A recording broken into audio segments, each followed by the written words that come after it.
गली गली मिलता है और हर व्यक्ति लिमड़ा का दातन करे तो 22-25 लाख लोगों को दातन बेचने से रोजगार मिलता है।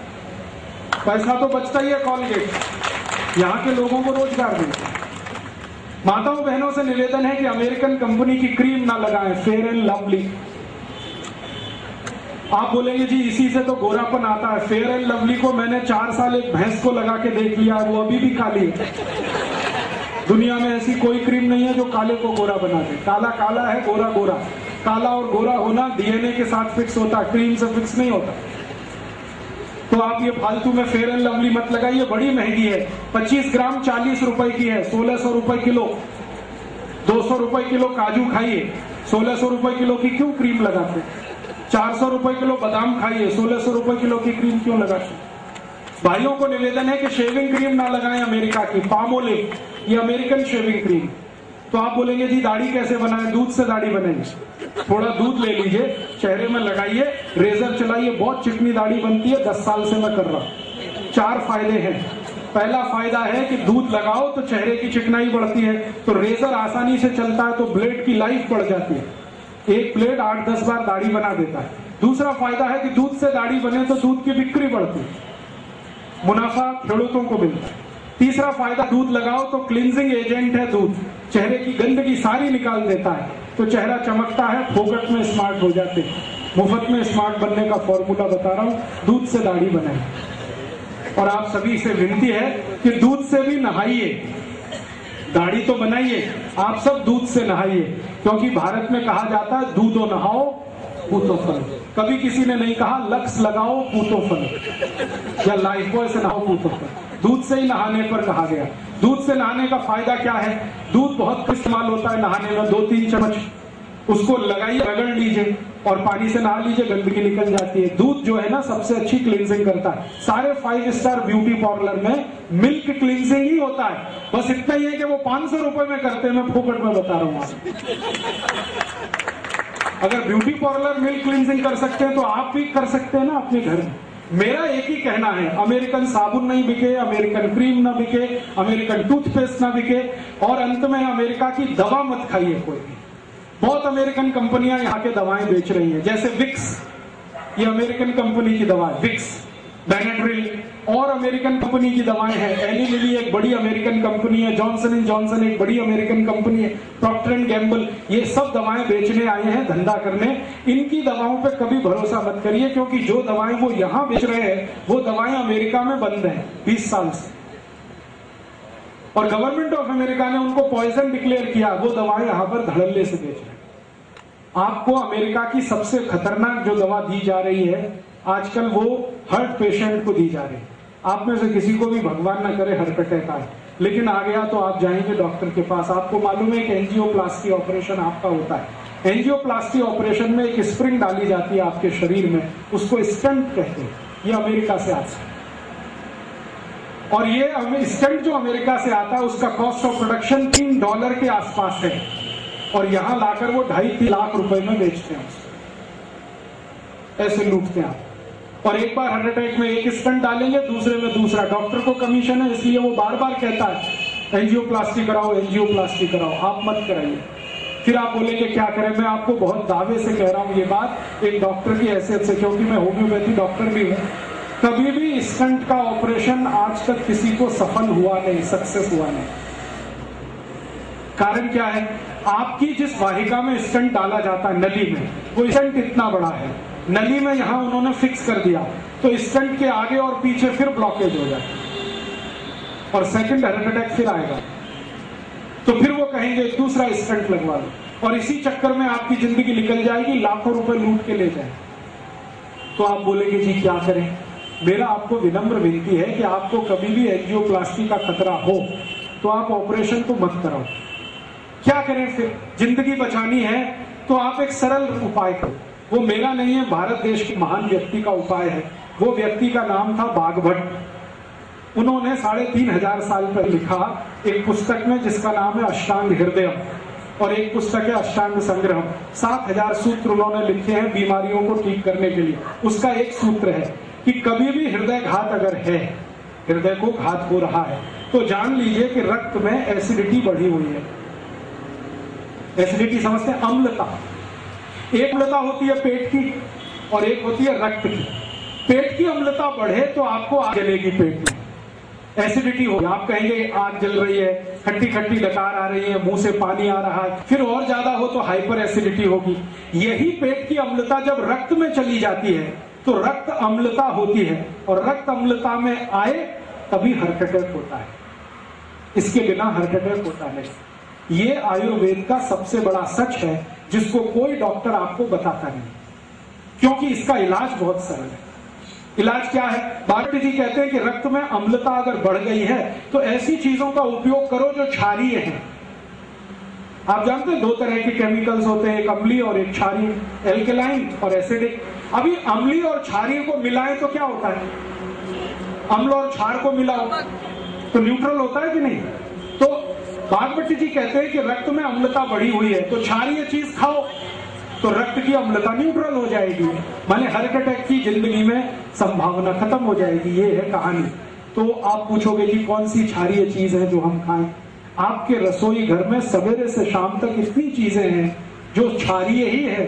अगर उन्हीं को खाना शुरू करो तो हार्ट अटैक ना आए, और कभी आ जाए तो दोबारा आने का चांस ना। क्या क्षारीय चीज है? सबसे ज्यादा क्षारीय चीज आपके घर में है दूधी। दूधी है ना, सब्जी के रूप में आप खाते हैं, इससे ज्यादा क्षारीय कोई चीज ही नहीं। तो दूधी का रस पियो रोज निकाल, या कच्ची दूधी खाओ।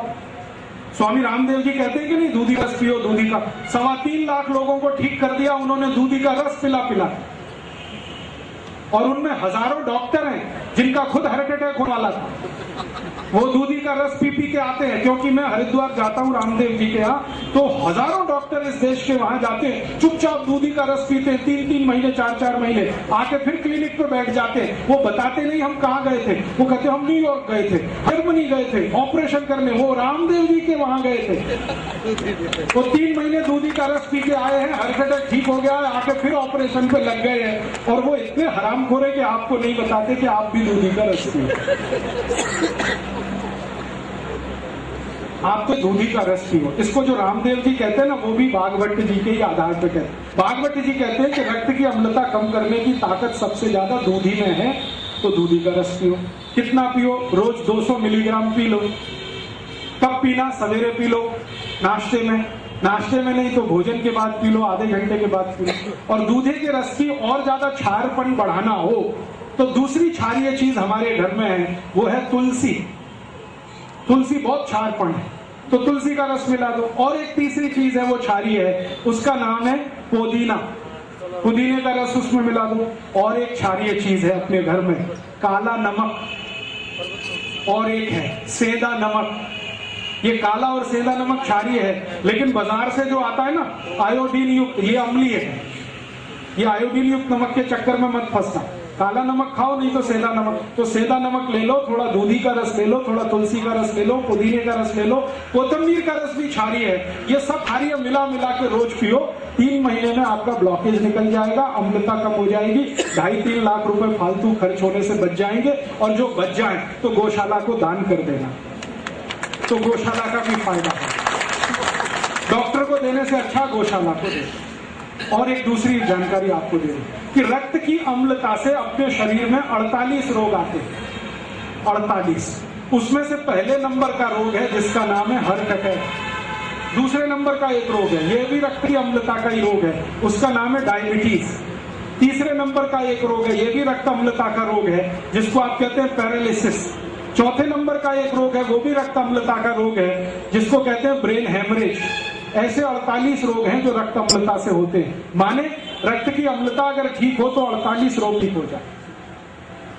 और ये अम्लता ठीक करने के लिए दूधी आपके पास है, कोथिंबीर आपके पास है, पुदीना आपके पास है, काला नमक आपके पास है, सेंधा नमक आपके पास है। और बता दूं, आप में से कोई जैन है, ये उनके लिए नहीं है, अजैन लोगों के लिए बता दूं, गाजर बहुत क्षारीय है। गाजर, भरपेट गाजर खाओ, जब तक मिले खाओ, कद्दूकस में घिस घिस के खाओ, रक्त की अम्लता सबसे कम करती। मूली रक्त की अम्लता कम करती है।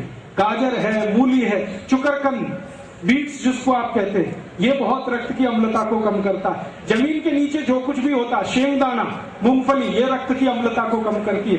गुड़ रक्त की अम्लता को कम करता है। तो जितनी चीजें रक्त अम्लता को कम करती हैं वो घर में हैं। इनको आप खाते रहोगे तो 48 बीमारियों से बचे रहोगे, फालतू की दवा खाने की जरूरत नहीं।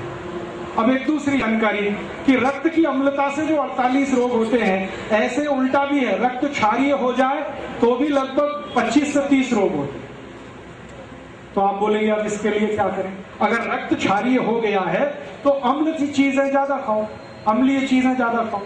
अम्लीय चीजें क्या है आपके पास? संतरे का रस, मौसम्मी का रस, नींबू का रस, अनार का रस, ये सब अम्लीय चीजें हैं। इनको ज्यादा खाने लगो, क्षारपन ठीक हो जाएगा तो क्षारीयता की बीमारियां खत्म हो जाएगी। तो आप बोलेंगे और क्या करें? 2-3 बातें और कर लो तो अच्छा है। मैं करता हूं, वो आप भी कर लो। बीमारी मत पड़ो, चक्कर ही नहीं है सारा। ये तो सब झंझट तब है जब आपकी अम्लता बढ़े या क्षारता बढ़े। आप बीमारी मत पड़ो, स्वस्थ रहो, तंदुरुस्त रहो, मस्त रहो। मैं जब आया था ना वापी, तब से आज तक कोई डॉक्टर के पास नहीं गया। 10 साल हो गए और अगले 10 साल जाने की तैयारी नहीं है मेरी, जब तक कि कोई मुझे गोली से ना मारे और बम ब्लास्ट से ना मारे, तब तक तैयारी नहीं है। मेरी गलती से तो बीमार होता नहीं। आप भी वो गलती मत करो। आप बोलोगे जी हम क्या गलती कर रहे हैं? छोटी छोटी कुछ गलतियां जो रोज हम करते हैं वो कर दो, बीमारी ही नहीं आए। मैंने वो बंद की है। जब से मैंने बागवट का अष्टांग हृदयम पढ़ा, तब से मेरी जिंदगी में मैंने कुछ नियम बनाए, वो आप भी बना लें। बागवट ने अष्टांग हृदयम में 10 नियम कहे हैं जो कोई भी पालन करे तो जिंदगी में बीमार ना हो। मैं वो नियम पालन करता हूं, आप भी करें। बहुत सरल है, बहुत आसान है, कोई भी कर सकता। क्या नियम है? बागवट ने सबसे पहला नियम बताया, जिंदगी में कभी बीमार नहीं पड़ेंगे आप। वो ये कहते हैं खाना खाने के तुरंत बाद पानी मत पियो। उन्होंने संस्कृत में कहा भोजनांते विषमवारी, भोजन के अंत, भोजनांते माने भोजन अंते, विषमवारी, विष माने जहर। तो भोजन के अंत में पानी जहर जैसा है, ये है सूत्र। तो भोजन के अंत में पानी मत पियो। आप बोलेंगे जी कब तक ना पिए? 1.5 घंटे तक मत पियो, उसके बाद पी लो। तो आप कहेंगे बड़ी मुश्किल बात है, 1.5 घंटे कैसे रहे बिना पानी के? तो भागवत जी कहते हैं कि भोजन के तुरंत बाद कुछ पीना है तो छाछ पी लो, और कुछ पीना है तो दूध पी लो, और कुछ पीना है तो कोई फल का रस पी लो, जूस। पानी 1.5 घंटे बाद पियो। अब तो चल जाएगा। खाना खाते ही अगर प्यास लग रही है तो जूस पी लो, गिलास भर के, 2 गिलास भर के। जूस कौन सा पिए? जो सबसे सस्ता मिलता हो जिस सीजन में, सबसे सस्ता। सबसे सस्ते से मतलब है ज्यादा उत्पाद होगा तभी सबसे सस्ता होगा। आजकल जो सबसे सस्ता जूस है वो शेरडी का है, गन्ने का रस पियो। जब भी खाना खाओ गन्ने का रस पी लो, और थोड़े दिन के बाद संतरे का रस आ जाएगा, फिर द्राक्ष का आ जाएगा, अंगूर का आ जाएगा। तो जो रस मिलते हैं बाजार में या सीजन के फल हैं, वो रस पियो खाने के तुरंत बाद। या तो छाछ पियो, नहीं तो दूध पियो। रस पीने का तरीका है सवेरे पीना, छाछ पीने का है दोपहर पीना, दूध पीने का है रात को पीना। खाने के तुरंत बाद दूध पीना है, छाछ पीना, रस पीना है। सुबह खाना खाया तो जूस पीना, दोपहर खाया तो छाछ, रात को तो दूध। अगर पानी पीना है तो 1.5 घंटे बाद ही पीना। क्यों? कारण उसका यह है कि आपने जो कुछ खाया वो पेट में गया, पेट में जाते ही इसमें आग जलती है खाने का पाचन होने के लिए। उसको कहते हैं जठर अग्नि। जठर एक स्थान है जहां पर भोजन जाता है, वहां अग्नि जलती है, जठर अग्नि। इस अग्नि को जलने में 1.5 घंटा लगता है। तो जब तक अग्नि जल रही है पानी मत पियो। अगर पी लिया तो अग्नि बुझ जाएगी, अग्नि बुझेगी तो खाना नहीं पचेगा, खाना नहीं पचेगा तो सड़ेगा। सड़ा हुआ खाना सारे रोग पैदा करेगा जिनके नाम मैंने थोड़ी देर पहले लिए। इसलिए भागवत कहते हैं खाने के बाद पानी मत पियो। कर सकते, आसान है। स्वस्थ रहने के लिए तो कुछ भी कर सकते हैं। तो ये आसान नियम है। दूसरा नियम है भागवत जी का, वो ये कहते हैं कि पानी जब भी पियो घूट घूट भर के पियो, थोड़ा थोड़ा सिप सिप करके पानी पियो। गट गट गट गट गट गट पानी मत पियो। एक सिप पिया, दूसरा सिप, तीसरा सिप। क्यों पीना भाई? कारण ये है कि मुंह में बनती है लार, स्लाइवा, ये होती है क्षारीय। पेट में बनता है अम्ल जिसको हाइड्रोक्लोरिक एसिड कहते हैं। तो मुंह की लार और पेट का अम्ल दोनों मिले तो हो जाएगा न्यूट्रल, ये क्षार है, ये अम्ल है।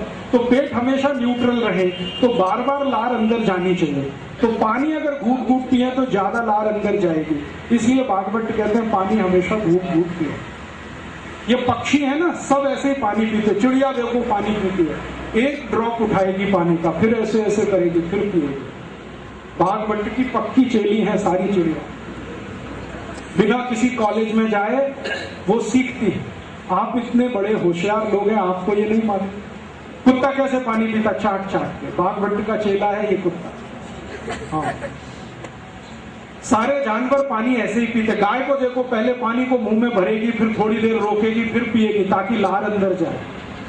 तो जानवर कर सकते हैं तो आप भी कर सकते हैं, आप तो पढ़े लिखे हैं, होशियार। तो पानी घूट घूट पीना शुरू कर दो। दूसरा नियम। तीसरा नियम है ठंडा पानी कभी मत पियो। ठंडा पानी उन्होंने कैसे लिखा? ये नहीं लिखा ठंडा पानी मत पियो, उन्होंने लिखा है शरीर के तापमान से कम तापमान का पानी मत पियो, पानी ठंडा पानी मत पियो। अब ठंडा पानी से मतलब फ्रिज का पानी मत पियो, बर्फ डाला हुआ पानी मत पियो। क्यों नहीं पिए? मैंने इसका देखा एक्सपेरिमेंट करके कई मरीजों पर। जो लोग बहुत ठंडा पानी पीते हैं ना, उनकी लार्ज इंटेस्टाइन संकुचित हो जाती है। लार्ज इंटेस्टाइन और स्मॉल इंटेस्टाइन शरीर में दो है, तो ज्यादा ठंडा पानी पियो तो लार्ज इंटेस्टाइन वैसे ऐसी होती है, ठंडा पानी पीते ही ऐसे होती है। और दिन में 10 बार आपने पिया तो 10 बार ये ऐसे ऐसे होती है। फिर रोज पीते रहे तो ये परमानेंट ऐसे हो जाए। अब जब लार्ज इंटेस्टाइन संकुचित हो गई तो सवेरे आप जब संडास घर में जाएंगे तो पोट साफ होगा ही नहीं, क्योंकि ये संकुचित है। दुनिया में मैंने देखा है जो लोग चिल्ड वाटर पीते, अमेरिकन यूरोपियन लोग चिल्ड वाटर पीते, पानी फ्रिज में रखेंगे, ऊपर से बर्फ डालेंगे, फिर पिएंगे। और ये चिल्ड वाटर पीने वाले लोगों को मैंने देखा सवेरे टॉयलेट रूम में जाएंगे तो 1-1 घंटे बाहर नहीं आते, कभी कभी 2-2 घंटे बैठे रहते। पूछो भैया क्या कर रहे हो 2 घंटे टॉयलेट रूम में? कहते न्यूज़पेपर पढ़ रहे हैं। क्यों पढ़ रहे हो? न्यूज़पेपर के लिए टॉयलेट रूम है? कहते उतरती नहीं संडास, क्या करें, बैठे हैं इंतजार कर रहे हैं। तो कभी समस्या इतनी भयंकर होती है कि वो इंतजार में गाना गाने लगते हैं, मेरे सपनों की रानी कभी आएगी, वो आती नहीं है, करे क्या। और उससे भी बड़ी समस्या हो जाना तो दूसरा गाना गाते हैं, एक बार आजा आजा आजा, आती नहीं, कहे कहे। बड़ी समस्या है ये अमेरिकन और यूरोपियंस में।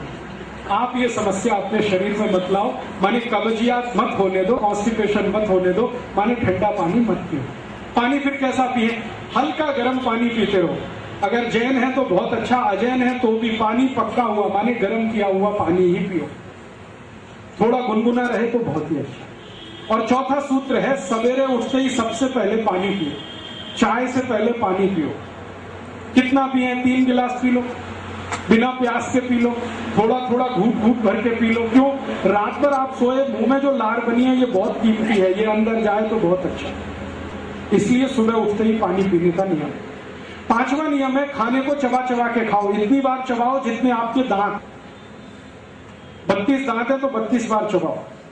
कोई कहेगा जी दांत ही नहीं मेरे तो, अब क्या करें? तो मसूड़े हैं ना, वो दांत के जैसे ही हो जाते हैं। अगर दांत निकल गए तो मसूड़े दांत के जैसे हो जाते हैं, तो धीरे धीरे चबा के आप खा सकते हैं, ऐसी कोई तकलीफ। तो खाना धीरे धीरे चबा चबा के खाओ। 6वां नियम है कभी भी खड़े होके खाना मत खाओ। 2 पाए आदमी के लिए खड़े होके खाना वर्जित है, 4 पाए के लिए ठीक है, माने जानवर खड़े होके खाए तो ठीक है। बुफे सिस्टम बफेलो सिस्टम है, बुफे सिस्टम में खाना मत खाइए, खड़े खड़े मत खाइए, खाना प्लेट में लेके जमीन पे बैठ के खाइए।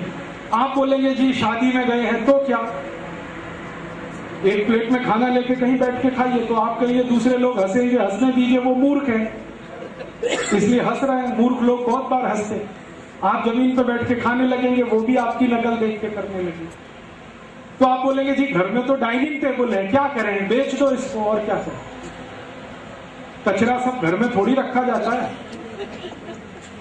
आपने कबाड़ कहीं से लाया और घर में सजा लिया तो अब कबाड़ तो कबाड़ ही है ना, वो हीरा सोना पन्ना तो नहीं होने वाला। और डाइनिंग टेबल कितने इलाके में आपने रख के कितना एरिया घेर रखा, जरा सोचो। वापी में 1 स्क्वायर फीट कितने का है? 3000 का 4000, 4000 रुपए स्क्वायर फीट के एरिया को आपने डाइनिंग टेबल से घेर के रखा है, जो बिना किसी काम का। सोचो, दुनिया बुद्धि लगाओ ना कुछ। व्यापारी बुद्धि लगा, इतना एरिया कवर करके रखा, इससे अच्छा डाइनिंग टेबल ना रहे तो वो एरिया का कुछ तो उपयोग होगा, बैठने में ही काम आएगा। तो आप बोले कि अब तो खरीद लिया डाइनिंग टेबल, अब क्या कर सकते हैं? तो मेरी बात मानो, उसके पांव काट दो डाइनिंग टेबल के, तो तुरंत नीचा हो जाएगा। उसको पटरे की तरह से इस्तेमाल करो, जमीन पे बैठ के उस पे थाली रख के खाओ। जो आप बोलो घुटने नहीं मुड़ते, बैठे कैसे? कुर्सी तो चाहिए। तो कुर्सी पर बैठकर अगर खाना खाना है तो मैं एक बीच का रास्ता बताता हूं। भागवत जी ने वो नहीं कहा, मैं कह रहा हूं कि आप कुर्सी पर ऐसे बैठो जैसे सुख आसन में बैठते, आलती पालती मार के कुर्सी पर बैठ जाओ, फिर खाना खाओ। खाना खाते समय महत्व की बात है जो जाननी चाहिए वो ये कि हमारी जो नाभि है ना, इस पर धरती का सेंटर ऑफ ग्रेविटी रहना चाहिए, नाभि पर। ये तभी संभव है जब आप जमीन पर बैठे हो। खड़े होने पर सेंटर ऑफ ग्रेविटी डायफ्राम पे आता है। नाभि पर अगर पृथ्वी का गुरुत्वाकर्षण है तो नाभि एकदम सेट रहती है, और खाना खाते समय नाभि सेट रहे तो जठर अग्नि सबसे जास्ती प्रदीप, इसलिए बैठकर खाना अच्छा है। फिर सातवां नियम है कि कभी भी आप खाना खाएं तो दो चीजें एक साथ ऐसी मत खाना जो एक दूसरे के विरोधी है। जैसे दूध और दही कभी साथ में नहीं खाना, उड़द की दाल और दही कभी साथ में मत खाना। दो टूटने वाली दो दाल जिनको द्विदल कहते हैं उनको दही के साथ मत खाना। खाना ही हो तो दही को गर्म कर लेना फिर खाना। कभी भी कांदा माने प्याज और दूध साथ में नहीं खाना। कभी भी खट्टे फल संतरा मौसमी इनको दूध के साथ मत खाना। ये विरोधी चीजें हैं। भागवत ने एक लंबी सूची बनाई है, 103 वस्तुएं हैं जिनको एक साथ ना खाएं तो आपकी जिंदगी में रोग आने ही वाले नहीं। और एक छोटी सी आखिरी बात, दोपहर का खाना खाएं तो 20 मिनट विश्रांति जरूर लें। रात का खाना खाएं तो 2 घंटे बाद विश्रांति लें। दोपहर के खाने के बाद विश्रांति लें तो ज्यादा लेफ्ट साइड में आप करवट रख के सोएं। ये राइट ऊपर रहे, लेफ्ट, इसको वाम कुक्षी कहते हैं। कभी भी वजन नहीं बढ़ेगा, पेट नहीं बढ़ेगा। जो सीधे सोएंगे तो पेट भी बढ़ेगा, वजन भी बढ़ेगा। दोपहर को खाने के बाद हमेशा लेफ्ट में सोएं, और रात को जब सोएं तो 2 घंटे बाद सोएं खाने के बाद। और सोते समय एक चीज का ध्यान रखें कि सिर ज्यादा से ज्यादा पूर्व में रहे, सूर्य की दिशा में रहे, या कोई बहुत इमरजेंसी हो तो दक्षिण में रहे। उत्तर और पश्चिम में सिर करके कभी भी ना सोए। ये 10 नियम हैं, मैं पालन करता हूं, आप भी करो। मैं बीमार नहीं हुआ 10 साल से, आप भी नहीं होंगे, ये मेरी गाय है। और जो थोड़ी बहुत बीमारी आज है, आप ये नियम ईमानदारी से कल से शुरू कर दो। 3 महीने बाद आप खुद बताना आपकी बीमारी बिना दवा के पोकट में ही ठीक हो रही है कि नहीं। Acidity, hyper acidity, ulcer, peptic ulcer, एड़ी का दर्द, घुटने का दर्द, कमर का दर्द, ये अपने आप जाए। इसलिए मेरा टारगेट है अमेरिका की दवा नहीं बिके इस देश। एक दवा उसकी ना बिके, ये तभी संभव है जहां आप स्वस्थ रहें, तंदुरुस्त रहें। और स्वस्थ रहेंगे तभी सुखी रहेंगे। हमारे यहाँ कहते ना, सर्वे भवन सुखिनः सर्वे संतु निरामया। ये सुखी तब होंगे जब निरोगी होंगे। निरामय, निरोगी हुए बिना कोई सुख नहीं है दुनिया का। करोड़ों रुपए हो और रोग ही रोग हैं, कोई सुख नहीं है। एक पैसा नहीं है आपके पास लेकिन शरीर के रोग नहीं है, आप बहुत सुखी। सुख जो है शरीर में से उपजता है, मन बुद्धि के कर्म के आधार पर। पैसे से सुख नहीं खरीदा जाता और ना कहीं मिलता है, तो आपके अंदर से उपजेगा। संतुष्टि है तो सुखी होगी, और संतुष्टि होने का एक ही आधार है, निरोगी रहे। तो मेरे 2 उद्देश्य हैं, अमेरिका को पैसा ना जाए, उनकी दवा ना बिके, आप सुखी हो जाए, स्वस्थ हो जाए। और घर में रसोई है ना, इसमें सैकड़ों दवाएं हैं, उनका उपयोग कर लो ना। मैंने दही बताया, मैंने आपको धनिया, पुदीना, ये सब क्षारीय हैं। ऐसे ही अम्लीय दवाएं हैं। कुछ दवाएं जो बहुत कॉमन है, जो आप रोज इस्तेमाल करो, बहुत अच्छा। एक हमारे रसोई में दवा है जिसको अजवाइन कहते हैं। अजवाइन गुजराती में अजमो कहते हैं, अजमो। ये बहुत ही अद्भुत है। किसी को भी एसिडिटी हो, हाइपर एसिडिटी हो, अजवाइन को भून लो तवे पे, थोड़ा काले नमक के साथ फनकी ले लो, 3 दिन में ही एसिडिटी खत्म कर। और यही अजवाइन बहुत अच्छी है। अगर किसी को कॉन्स्टिपेशन हो गया हो, कब्जियत हो, तो गुड़ के साथ अजवाइन खा लो, एक ही दिन में कॉन्स्टिपेशन रिलीज कर। ऐसे ही अजवाइन के जैसा जीरा है, वो भी आपके पेट की एसिडिटी को कम करेगा। आपके घर में नमक बदल दो आप, ब्लड प्रेशर की बीमारी चली जाएगी। कौन सा नमक खाएं? सेंधा नमक खाओ, काला नमक खाओ, ये आयोडीन युक्त नमक बंद कर दो तो आपके हाई ब्लड प्रेशर की तकलीफ है। तो ऐसी बहुत सारी चीजें आपके पास साधारण सी हैं, इनका आप उपयोग कर लो। बीमारियों से बच लो, दवाओं के पैसे कम हो जाए खर्च होना, देश की सुरक्षा बढ़ जाए उससे, और देश का बहुत ज्यादा लोगों का सुख और समृद्धि बढ़ जाए, ऐसी मेरी भावना है। शुरू हुआ वहां से और अंत यहाँ पर है। जीवन को थोड़ा सरल, आसान, हिंदुस्तानी, स्वदेशी, भारतीय बनाओ। पहले भी मैं 10 साल पहले आया था, यही बोल के गया था, be Indian buy Indian. Be Indian का माने भारतीय बनो, भारतीय वस्तुओं का उपयोग करो। अब भारतीय वस्तुएं क्या हैं? भारतीय भोजन, भारतीय भजन, भारतीय भेषज माने औषधि, भारतीय भाषा, भारतीय भूषा, ज्यादा से ज्यादा इनका उपयोग करो। विदेशी भूषा माने विदेशी कपड़े, विदेशी भोजन माने pizza, burger, hot dog, cold dog, chowmein मत खाओ, हिंदुस्तानी भोजन ज्यादा करो। विदेशी भजन, जो विदेशी गाने हैं मत गाओ, मत सुनो, स्वदेशी गाने गाओ, स्वदेशी भजन सुनो। जितना बने उतना आप करो तो देश अपने आप करेगा।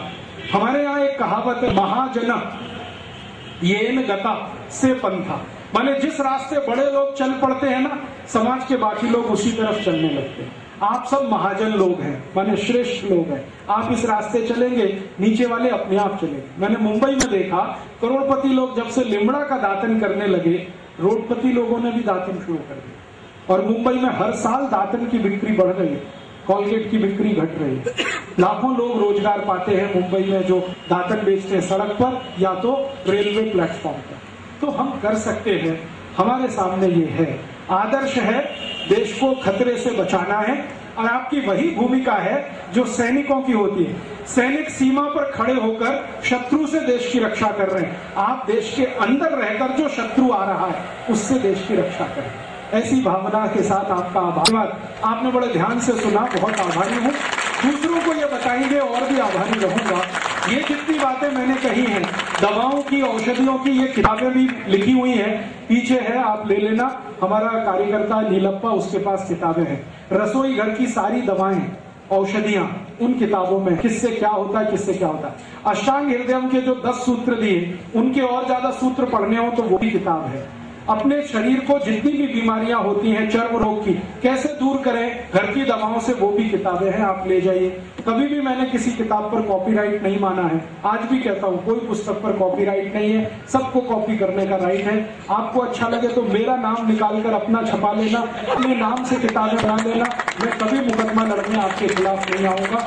और जो कुछ मैंने बोला है, इसकी सीडी भी है, पहले तो कैसेट थी, अभी सीडी है, 40 घंटे की ऑडियो सीडी है, वीडियो सीडी है। आप ले जाइए, कॉपी कर करके लोगों को बताइए, ताकि ये विचार जल्दी से फैले और लोगों तक ये दूर तक पहुंचे। तो शायद चेतना ज्यादा हो, और चेतना बढ़ेगी तो देश जरूर बेहतर होने वाला है, आजादी बचने वाली है, सभ्यता और संस्कृति रहने वाली है। भारत देश के बारे में एक विशेष बात मुझे महसूस होती है, वो ये कि दुनिया का ये विशिष्ट देश है। विशिष्टता क्या है? 1000 साल विदेशी हमले इस देश पर हुए, किसी देश पर नहीं हुए, फिर भी ये देश जीवित है, इसकी सभ्यता अभी बची हुई है, संस्कृति बची हुई। वरना दुनिया के देश कब के मिट गए और खत्म हो गए, हम अभी भी बचे, क्योंकि हमारे पास धर्म का आधार है, संस्कृति का आधार है, सभ्यता का। आगे भी ये देश बचेगा, क्योंकि पहले भी ये देश बचा है धर्म और संस्कृति की ताकत से, आगे भी बचेगा। आप सब उसमें महत्वपूर्ण भूमिका निभाएं, यही मेरी आपसे निवेदन है।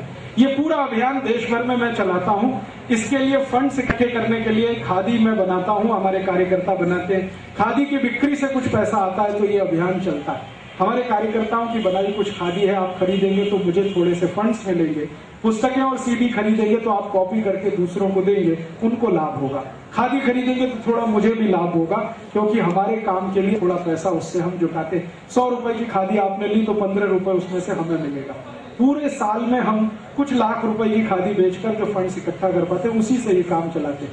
आगे कुछ बड़ा काम करने की इच्छा है, जैसे भरत भाई ने कहा एक टीवी चैनल मुझे शुरू करना है, क्योंकि ये तो कुछ डॉक्यूमेंट्स मैंने दिखाए, ये टिप्स ऑफ द आइस लगे ऐसे हजारों हैं जो आपकी आंखें खोल देंगे, आपके ज्ञान चक्षु खुल जाए। लेकिन वो टीवी पर आए, उसके लिए चैनल चलाना है, उसके लिए कुछ फंड्स इकट्ठे करने हैं, काम में लगा हूं। जिस दिन हो गई ये व्यवस्था, उस दिन चैनल भी शुरू होगा, अखबार भी चलेगा, मैगजीन भी निकलेगी। मेरा एक ही उद्देश्य है, एक ही ध्येय है कि ये देश को फिर से सोने की चिड़िया बनाना है। भूतकाल में ये देश सोने की चिड़िया था, भविष्य में भी सोने की चिड़िया बनाना है, वर्तमान इसका सुधारना है, बदलना है। तो उसी काम में लगा हूं। आप सब भी मेरे सहयोगी बनेंगे तो अच्छा होगा। भरत भाई ने मुझे आज सुबह प्रस्ताव दिया कि आप एक भारत कथा कहिए जिसमें ये सारे दस्तावेज एक बार लोगों के सामने आए। आप चाहें तो 6-7 दिन की यहीं पर आयोजित हो सकती है। मेरा एक फायदा उसमें हो जाएगा कि उसकी सीडी बन जाएगी तो भारत के करोड़ों लोगों तक मिल जाएगी। आपका ये फायदा होगा कि वो दस्तावेज आप स्क्रीन पर इसी तरह से देख पाएंगे। चाहे तो